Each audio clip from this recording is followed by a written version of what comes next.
Muy buenos días, hermanos, ¿cómo están ustedes? ¿Todos contentos de estar aquí en la casa de Dios? ¿Cuántos agradecen a Moa por ese especial que tuvimos en esta mañana? Moa, gracias, que Dios te siga bendiciendo y sigas pudiendo tus dones a nombre de Dios. Felicitamos también a Emily por el cumpleaños, ¿verdad? Pero quiero también que felicitemos a una hermana que también viene de otra generación más adelante, que es nuestra hermana Blanca Nieto. ¿Quién es ella? Quisiera que se ponga de pie. Lo tengo aquí al frente, yo sé. Nuestra hermana Blanca Nieto cumple hoy también 71 años. ¿Cuántos le felicitamos? 75. Pero yo quería verle menos, pero la hermana dice 71 años. Bendiciones, que Dios le bendiga, hermana. En esta mañana quisiera saber cuántos de nosotros nos gusta viajar. Quisiera ver las manos. Casi a todos, no a la mayoría. Pero ¿a cuántos de nosotros nos gusta ir de vacaciones? Ahí sí todos, ¿verdad? Pero cuando preguntamos a dónde quisieran ir o a qué países quisieran visitar, entonces las respuestas van a ser varias, ¿verdad? Porque unos quisieran ir a México, otros a Brasil por sus playas. Pero déjame decirte que uno de los países más visitados en el mundo es Italia. Italia por su historia, por su astronomía. Italia tiene algunos lugares que son visitados por los turistas, como por ejemplo la torre inclinada de Pisa. Está ahí también la ciudad de Pompeya. También tiene los canales de Viena, que son los canales donde uno visita la ciudad por medio de una canoa. Y también, por supuesto, está la Catedral de Milán y también el Coliseo de Roma. Otro de los países más visitados en el mundo también es China. China por su riqueza, y cada que una persona va, un turista va a China, no puede dejar de visitar ¿qué? Las murallas chinas, que es considerado una de las 7 maravillas del mundo. Otro país que es tan visitado también, por supuesto, es Estados Unidos. Aquí el turista tiene muchos lugares donde visitar. Por ejemplo, viene a conocer las cataratas de Niágara, viene también a ver el Gran Cañón, ¿verdad? También, si quieres probar fortuna, tú vas ¿a dónde? A Las Vegas, a los casinos. Si quieres diversión, vas a Orlando, a Disney World. Y si tú quieres ver a la ciudad que nunca duerme, ¿a dónde va? A Nueva York, ¿verdad? Viene aquí al Times Square, viene también a conocer el Grand Central, donde se han filmado muchas películas. Y otro de los países que también ha sido muy visitado también es España, Inglaterra, porque son países que tienen más de 50 lugares donde son considerados patrimonio de la humanidad y son reconocidos por la UNESCO. Pero déjame decirte en esta mañana que uno de los países más visitados en el mundo es ¿cuál? Francia. Francia recibe casi más de 100 millones de turistas cada año. Allá el turista va y visita, por ejemplo, tiene ahí la Torre Eiffel, que pareciera la entrada a Francia, tiene ahí la Catedral de Notre Dame y también tiene el Palacio de Versalles. Querido hermano, pero ¿sabías tú que en los tiempos de Abraham había una ciudad donde todo el mundo quería conocer, donde todo el mundo quería ir, donde todo el mundo quería vacacionar y no quería salir de ahí? Y esa era la ciudad de Sodoma. Sodoma era la ciudad más bella del Jordán, era una de las ciudades que estaba situada en el Jordán y que era considerado como uno de los paraísos, o se le decía que era el jardín del Edén, el jardín de Jehová. Y lo dice ahí en Génesis el capítulo 13 y versículo 10. Sodoma era la ciudad más bella, era una ciudad porque era fructífera, tenía de todo, era una ciudad donde tú ibas y era un espectáculo ver sus jardines, era ver un espectáculo ver sus montañas y sobre todo sus campos verdes, sus campos floridos, donde tú no tenías que ir llevando flores a tu casa para adornar tu hogar y que tu hogar oliera bien, porque en Sodoma se daban las rosas y las flores todo el año. Así que Sodoma olía a flores todo el tiempo. El comercio, el arte enriquecían a esta ciudad orgullosa de Sidim. Era un espectáculo también ver cómo los comerciantes en pleno desierto iban, las caravanas iban y venían trayendo artículos de primera y segunda necesidad, de tal manera que los habitantes de Sodoma no tenían que pasar mucho trabajo ni tener mucho trabajo de tanto mental como físico para adquirir cualquier cosa que ellos quisieran. Sodoma tenía todo el año un festín de fiestas y todo eso era lo que traía a la gente para quedarse en Sodoma. Pero las riquezas, la ociosidad, todo eso hizo que iniciara su pecado en Sodoma.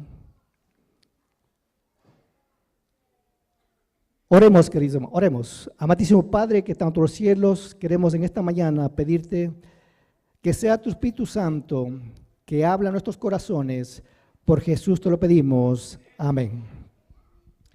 No hay nada, queridos hermanos, que el hombre desea tanto como las riquezas, la ociosidad y la abundancia. Siendo que estos fueron cosas que dieron origen al pecado de Sodoma y que acarrearon a la destrucción del valle de Sedim. Quiero invitarte en esta mañana que abramos la palabra de Dios en Ezequiel el capítulo 16 y vamos a leer desde el versículo 49 y 50 y vamos a ver ahí los 3 pecados capitales que Sodoma tuvo que les llevó a la destrucción. Ezequiel el capítulo 16 y el versículo 49 al 50 dice ahí la palabra de Dios lo siguiente. ¿Me acompañan? He aquí, esta fue la maldad de Sodoma, tu hermana: soberbia, saciedad de pan, abundancia de ociosidad. Tuvieron ella y sus hijas y se fortaleció la mano del afligido y no se fortaleció la mano del afligido y del menesteroso. Y el versículo 50, y se llenaron de soberbia, hicieron abominación delante de mí, y cuando los vi, ¿qué dice? Los quité. En primer lugar, mira lo que dice Dios. En primer lugar dice, primeramente, soberbia. En segundo lugar dice saciedad de pan. Y en tercer lugar dice abundancia de ociosidad. ¿Qué es soberbia? Soberbia también es rebelión. Vayamos a la palabra de Dios en Salmos 19, 2 y 13, a ver qué nos dice lo que es soberbia. Salmos 19, 12 al 13 dice: ¿quién podrá entender sus propios errores? Líbrame de los que son ocultos. Y el versículo 13 termina diciendo: preserva también a tu siervo de las soberbias que no se enseñeren en mí, y entonces seré íntegro y estaré limpio de gran rebelión. ¿Qué es entonces soberbia? Cuando tú no sabes algo y cometes por error, eso podríamos llamarlo que es un pecado por ignorancia. Pero cuando tú sabes que eso es malo y lo cometes de adrede, eso es soberbia y eso se puede convertir también en rebelión. Por eso que el pecado de Sodoma, sabían lo que estaban haciendo, pero insistieron en seguir haciendo lo que estaban haciendo, no apartarse de su raíz de pecado, no apartarse de sus abominaciones, sino que siguieron haciendo y por eso terminaron como terminaron. En primer lugar, soberbia.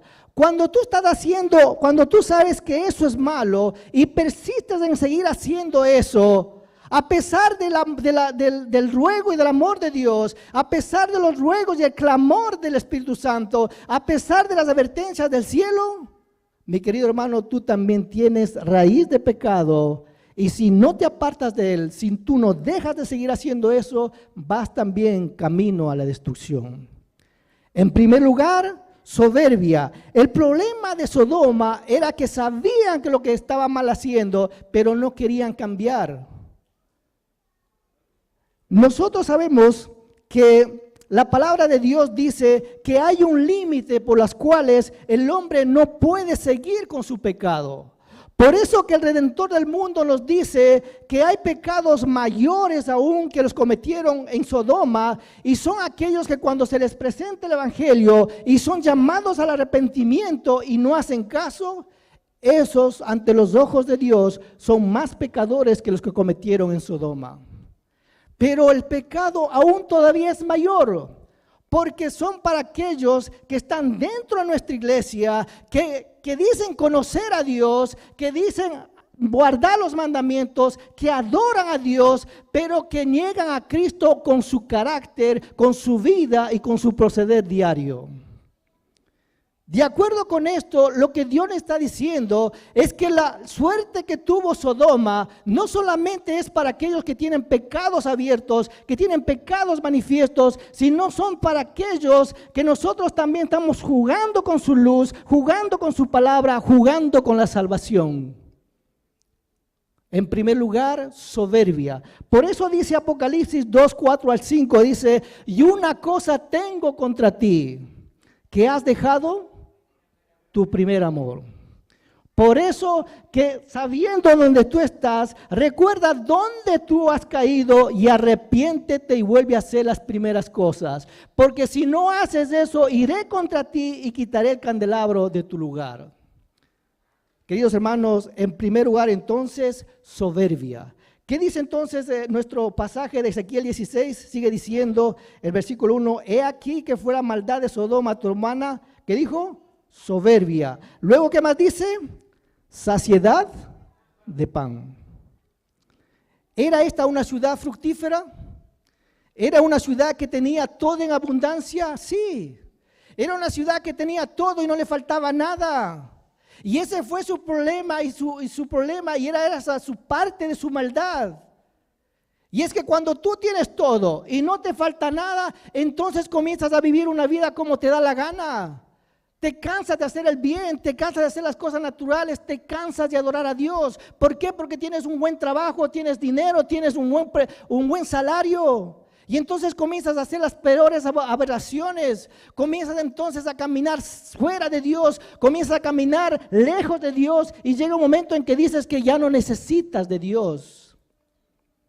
Y ese era el problema de Sodoma. Sodoma no quería saber de Dios y menos se preocupaban del menesteroso.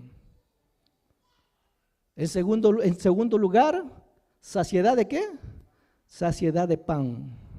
¿Cuántos de nosotros nos quedamos con hambre durante la pandemia? Nadie. Nadie se murió del hambre durante la pandemia porque había en todos los lugares, habían repartiendo comida. Una ciudad donde tenía de toda abundancia. La estadística decía que morían del COVID, pero nadie se murió de hambre. Y queridos hermanos, Sodoma era una ciudad donde tenía de todo en abundancia. Primeramente, soberbia. En segundo lugar, saciedad de pan. Y en tercer lugar, abundancia de ociosidad. ¿Abundancia de qué? Abundancia de no hacer nada. Cuando tu vida no está en algo de propósito, cuando tu vida no está haciendo algo para producir, eso es vagancia, eso es ociosidad. Cuando tú te quedas en tu casa por no ir al trabajo, cuando tú estás paseándote en las calles por no ir a la escuela, cuando no estás en el lugar donde tienes que estar, eso es ociosidad. Cuando tú te pasas en la televisión 3, 4, 5 horas, o te pasas en la tablet o en el celular de arriba para abajo con el dedo por horas y horas, eso es ociosidad. Cuando tu vida no está en algo de propósito, cuando tu vida no está haciendo lo que Dios quiere que estés haciendo, trabajando, se llama ociosidad. Y hay un dicho que dice que la ociosidad es la madre ¿de qué? De todos los males. Y la hermana Elena de White dice ahí que la mente desocupada es el mejor taller ¿para quién? Para el diablo. Y eso le pasó a David, ¿se acuerdan?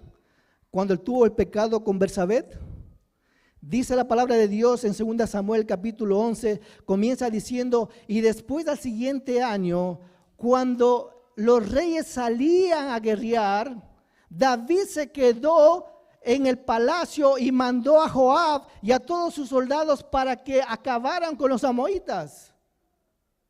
Cuando todos los reyes salían a guerrear, él decidió quedarse en casa. Y cuando dice el relato que cuando él se levantó al atardecer.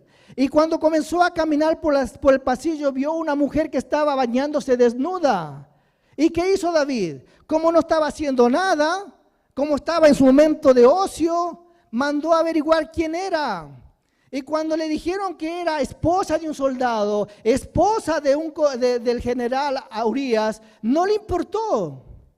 Porque él pensaba que nadie se va a dar cuenta. Iba a pasar mucho tiempo en la guerra, entonces nadie va a saber. Y entonces cuando le mandó a traer a esta mujer, siguió con su pecado David.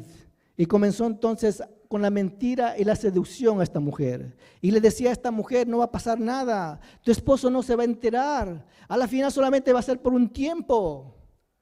Y comenzó entonces ahí la lujuria, el adulterio. Y luego cuando Urias regresó y para que él no se dé cuenta, dice el relato que entonces comienza a maquinar, a seducirle a Urias para que se acostara con su esposa. Y como no resultó el plan, ahora comenzó con una manipulación para cometer ¿qué? Un crimen. Y luego vino la muerte. Eso hace la ociosidad. Dice ahí la palabra de Dios, dice en el Espíritu de Profecía, dice la hermana de Juay, dice que la vagancia es el peor pecado que el hombre puede tener. Es la peor cosa que el hombre le puede suceder, porque debilita la mente, pervierte el entendimiento del alma. Satanás está acecho y listo para destruir y se acerca bajo cualquier disfraz atractivo para destruirlo. Nunca tiene más éxito Satanás cuando se aproxima a los hombres en horas de ocio. Y Sodoma reinaba la ociosidad, reinaba las riquezas, reinaba el júbilo, reinaba las borracheras, y todo eso hizo que esta ciudad fuera llevada a la perdición. Los habitantes de Sodoma desafiaban abiertamente a Dios y sus leyes, y se deleitaban en hacer las cosas de violencia, se deleitaban en hacer actos violentos. A pesar de que tenían el ejemplo de los antidiluvianos, donde vieron cómo la ira de Dios cayó sobre ellos y los destruyó, sin embargo Sodoma seguía haciendo su misma conducta impía. En primer lugar, entonces, soberbia. En segundo lugar, saciedad de pan. Y por último, abundancia de ¿qué? Abundancia de ociosidad. Mira cómo termina el capítulo 50, mira cómo termina diciendo, y dice, y se llenaron de soberbia e hicieron abominación delante de mí, y cuando los vi, ¿qué dice? Los quité. La última noche de Sodoma se acercaba. Las nubes de venganza proyectaban su luz sobre la ciudad condenada. Y los habitantes vivían como si nada pasara, sin saber que el juicio de Dios estaba cerca para ellos. Y dice el relato en Génesis el capítulo 19, dice ahí que aquella tarde vinieron 2 ángeles y entraron por la puerta de Sodoma y nadie se dio cuenta. Todo el mundo estaba en sus deleites y nadie se percató de que esos 2 ángeles llegaron y eran 2 hombres humildes que venían a cumplir el juicio divino. Nadie se percató. Creían que eran 2 visitantes, 2 que venían de vacaciones, que iban a pasar la noche y se iban. Pero había una persona que sí se dio cuenta de la diferencia. ¿Y quién fue? Lot. Lot se acercó inmediatamente y le ofreció una hospitalidad. Se acercó para que ellos vinieran y se quedaran en su casa. Porque la cortesía, la hospitalidad era una costumbre de Lot. Era algo que él hacía siempre, todos los días. Era parte de su vida, era parte de su religión. Era algún ejemplo que él había aprendido de Abraham. Si él no hubiese cultivado ese espíritu de cortesía, tal vez le hubiese sido puesto a un lado para también terminar como los habitantes de Sodoma. Mi querido hermano, cualquier acto de cortesía y de ayuda, por más pequeña o grande que sea, va a tener una influencia para bien o para mal para las demás personas. Y en las pequeñas cosas son las que se ven el carácter de uno. Y Dios se complace en ver cómo nosotros nos ayudamos unos a otros cuando lo hacemos de un corazón alegre.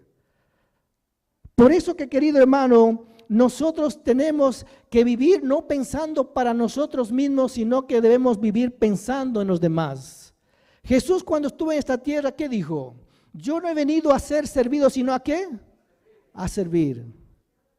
Y hay un dicho que dice en nuestro medio, que dice, el hombre que no vive para servir, que dice, no sirve. Ustedes lo dijeron, yo no dije.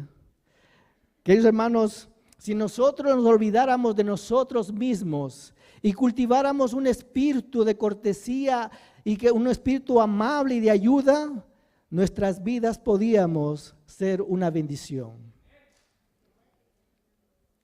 Sigue diciendo el relato en Génesis 19, dice ahí que cuando Lot se acercó a ellos, dice ahí Génesis 19:2, y dijo: ahora, mis señores, os ruego que vengáis a mi casa de vuestro siervo y hospedéis y lavaréis vuestros pies para que mañana te levantes y sigas tu camino. Y ellos respondieron: no, en la calle nos quedaremos esta noche. ¿Saben esa respuesta que le dijeron a Lot? Pareciera que estos caminantes le estaban negando o estaban rechazando la invitación de Lot. Pero esta respuesta tiene dos acotaciones. Primeramente, querer saber si la invitación de Lot era sincera. Y en segundo lugar, hacer creer a Lot que lo que estaba pasando ahí en Sodoma ellos no sabían.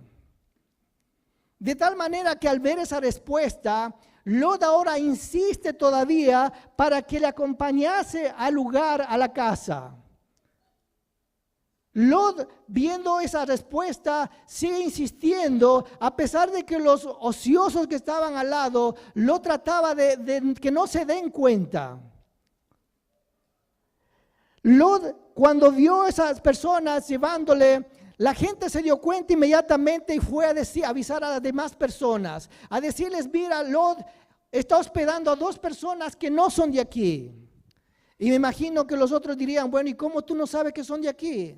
Bueno, porque esas personas hablan diferente, piensan diferente, se visten diferente, caminan diferente. Qué bueno, queridos hermanos, que la gente que nos mira a nosotros también vean esa diferencia. Que nos digan que nosotros somos diferentes porque hablamos diferente, porque caminamos diferente, porque nos comportamos diferente, porque nos vestimos diferente y sobre todo que somos diferentes porque somos hijos e hijas de Dios. Amén. Querido hermano, dice ahora que Lot llegó a llevarlos a su casa. Y la gente no pasó mucho tiempo, dice el versículo 5, dice, y comenzaron a amontonarse en la casa y le llamaron a Lot y le dijeron: ¿dónde están esos varones que vinieron esta noche? Sácalos, que queremos conocerlo. La palabra conocerlo en nuestro medio, en nuestro idioma, es muy liviano. Es solamente cuando te dices quiere conocerlo, es solamente que quieres que le presente y le veas y nada más. Pero en hebreo significa conocer, significa tener sexo. Porque en Génesis el capítulo 4:1 dice: y Adán conoció a su esposa Eva y tuvo un hijo que se llamó Caín. De tal manera que ahora Lot sabía las intenciones que esta gente tenía, sabía lo que este pueblo quería, y dice ahí el versículo 8, dice que ahora, dice ahora tengo yo dos hijas que no han conocido varón. Os sacaré afuera y hacer con ellas lo que bien pareciera, solamente que a estos varones no hagas nada, pues que vinieron a la sombra de mi tejado. ¿Te has preguntado alguna vez por qué Lot hizo eso? ¿Por qué Lot dio a sus dos hijas por cuidar o proteger a dos forasteros que ni siquiera conocía? Tal vez en nuestros tiempos ahora, nosotros será difícil, digo yo, de querer hospedar a dos personas que ni siquiera conoces. Es difícil, ¿verdad? Y más todavía si tú tienes en tu hogar 2 hijas que son menores de edad. Menos le das una posada. Y peor todavía si viene la policía y te dice, te golpea la puerta y dice que entregues a esos 2 forasteros porque han cometido un delito y están sentenciados a muerte. ¿Qué haces? Inmediatamente los sacas. Pero querido hermano, Dios, por protegernos a nosotros, hizo algo similar de lo que hizo Lot con sus hijas. Porque cuando nosotros aceptamos a Dios como nuestro Redentor, como nuestro Creador, Dios se comprometió a protegernos y a cuidarnos a nosotros. De tal manera que, a igual que Lot, Dios cuando viene Satanás y dice y reclama por nosotros y nos dice que nosotros hemos cometido un delito, que nosotros hemos pecado y que merecemos la muerte, Dios saca a su hijo y dice, mira, yo tengo un hijo que es inocente, que no ha pecado, toma y haz lo que tú quieras. Y Dios sacó a su único hijo y vio como Satanás hizo lo que él quiso, lo abofeteó, lo vituperió, lo humilló, lo escupió.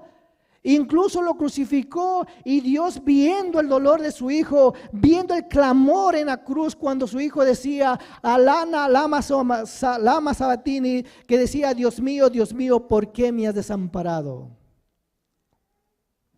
Todo por proteger a unos desconocidos y que de paso que ni siquiera quieren saber de él, que ni siquiera queremos vivir con él. Eso hizo Dios con cada uno de nosotros. Mira lo que sigue diciendo, querido hermano, que el pueblo de Sodoma ahora ya estaban listos para llevar la sentencia. Y ahora Sodoma dice ahí que la gente cuando estaba forzando las puertas para entrar nuevamente, después de que hicieron con sus hijas lo que ellos quisieron, entonces forzaban la puerta para entrar y dice el relato que los ángeles estiraron la mano y cerraron la puerta. ¿Sabe lo que significa el acto de estirar la mano y cerrar la puerta? Significaba que se les acabó la última oportunidad que ellos tenían para no morir como en el fuego eterno. De la misma manera que cuando los ángeles cerraron la puerta del arca de Noé, estaban terminando su último tiempo de gracia para poder ser salvos.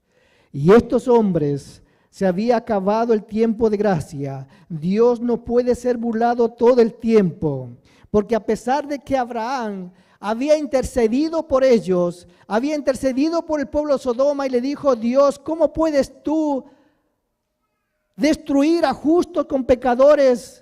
Si hay 50 justos, tú los perdonas. Y Dios le dice, los perdono. Y si hay 40 los perdono. Y si hay 30 los perdono. Y si hay 20 los perdono. Señor, perdón. Y si hay 10 los perdono. Pero no había ni siquiera 10 justos entre tantos miles y miles de personas en Sodoma. Queridos hermanos, la gracia de Dios terminó para ellos. Hay un límite, dice la hermana de Huay, hay un límite más allá por las cuales el hombre no puede seguir sus pecados. Pero cuando llegue ese límite, se retirará el ofrecimiento de su gracia y comenzará la ejecución del juicio divino. Mi querido hermano, qué bueno que Dios todavía tiene abierto las puertas de su gracia para nosotros. Qué bueno que Dios todavía no ha cerrado las puertas. Lo único que Dios quiere es que nosotros respondamos a ese amor, respondamos a ese pedido, a ese clamor para que Dios nos ofrece a los extraviados. Dice ahí Malaquías 3:7, volveos a mí, y que dice, y yo volveré a vosotros. Cuando Cristo estuvo en esta tierra, dejó a su iglesia, nos dejó a la iglesia un consejo a nosotros como discípulos. En Lucas 21, 34 y 36 dice, mirad también por vosotros mismos, que vuestros corazones no se carguen de glotonería y embriaguez, de las preocupaciones de esta vida, y venga de repente sobre vosotros aquel día, porque como lazo vendrá sobre todos los que habitan sobre la faz de la tierra, sobre todos aquellos cuyos intereses se concentran en este mundo. Velad, dice, orando en todo tiempo, para que seáis tenidos dignos de escapar de las cosas que vendrán, y estar de pie delante del Hijo del Hombre. Antes de que Dios terminara con Sodoma, antes de que Dios destruyera Sodoma, Dios mandó un mensaje a Lot. Dice ahí en Génesis 19:15, dice, y al rayar el alba, los ángeles daban prisa a Lot y le dijeron, levántate, toma tu mujer, toma tus hijos y sal de aquí para que no perezcas del castigo de esta ciudad. Y deteniéndose él, dice, los varones nuevamente lo cogieron de su mano, de la mano de su mujer, de la mano de sus hijas, y con la misericordia que Jehová tenía para con ellos. Y lo sacaron y lo pusieron fuera de la ciudad, y cuando hubieran llevado fuera, le dijo, escapa ahora por tu vida, no mires hacia atrás de ti, ni pares en toda la llanura, escapa al monte, que no sea que perezcas. Mira lo que aquí dice la palabra de Dios. Primeramente dice, toma tu familia. Luego dice, escapa por tu vida. En otras palabras, para que tú saques a tu familia, primeramente haz lo que tú puedas por salvar a tus hijos, haz el trabajo que tú tienes que hacer por salvar a tu esposa, y después entonces ahora huye por tu vida, porque sabiendo que la salvación es individual, nos dice ahora huye por tu vida, escapa de aquí. Aunque después tu familia tome otra decisión, como hizo la esposa de Lot, que decidió no seguir escuchando la voz de Dios, pero tú ya hiciste tu tarea. Dios quiere, queridos hermanos, en esta mañana que nosotros también no solamente veamos en la historia de Sodoma, que no solamente sepamos lo que les pasó a ellos, porque Dios no puede ser un objeto de burla y no puede estar jugando todo el tiempo. Aquella noche, queridos hermanos, de la destrucción de la llanura, de la destrucción de la ciudad de Serid, vinieron los ángeles y cayó, dice, como decía la lectura bíblica, cayó fuego y azufre del cielo y consumió a Sodoma hasta que le volvió, ¿en qué? En cenizas. Querido hermano, Isaías también nos aconseja y nos dice a nosotros ahora, he aquí el día de Jehová viene, día terrible, de indignación, de ardor, de ira, para convertir la desolación de esta tierra y exterminará a ella y a los pecadores. Queridos hermanos, la inmensa mayoría de este mundo todavía sigue rechazando la misericordia de Dios, pero van a terminar como terminaron los habitantes de Sodoma. Pero para los que escuchan este mensaje, a los que habitan día a día al abrigo de Dios, morarán bajo la sombra del Altísimo. Queridos hermanos, Lot, sus últimos años vivió en una cueva. Sus últimos años vivió solo en una cueva con sus dos hijas. Por haber decidido tomar la decisión de ir a vivir en una ciudad por su riqueza, por su comodidad, ahora había perdido sus dos hijas y su esposa. Pero la maldición del pecado llegó hasta donde estaba. La maldición de Sodoma llegó todavía hasta donde él vivía. Porque el comportamiento de sus dos hijas, la aberración del pecado que tuvieron sus dos hijas con su padre, porque habían tenido unas malas compañías en Sodoma, hicieron lo que hicieron. Lot no dio una generación de hombres temerosos de Dios. Lot dio una generación de hombres que eran enemigos acérrimos de Dios. Lot dio una generación de hombres idólatras, de hombres que peleaban en contra del pueblo de Dios, que eran los moabitas y los amonitas. Queridos hermanos, pero Lot dice que vivió y tenía el temor de Dios mientras vivía en Sodoma. Dice en 2 Pedro 2:7 que fue un hombre justo. Dice, su alma justa se afligía por la vida de Sodoma que llevaba, por las conversaciones que tenía que oír diariamente, por la violencia y los crímenes que no podía impedir. Lot fue rescatado, como Zacarías 3:2 dice, arrebatado del incendio, fue arrebatado como un tizón del incendio. Querido hermano, Dios quiere en esta mañana que nosotros podamos dar una generación de hijos e hijas que tengan el temor a Dios. Que podamos dar nosotros una generación de hijas e hijos que obedezcan a Dios. Que nosotros no les demos, solamente no les enseñemos acerca del amor de Dios, sino que le enseñemos con nuestra vida, con nuestro carácter. Que no le enseñemos a nuestros hijos y a nuestros jóvenes no solamente lo que tienen y lo que no tienen que hacer, sino que enseñemos a nuestros jóvenes a amar a Jesús.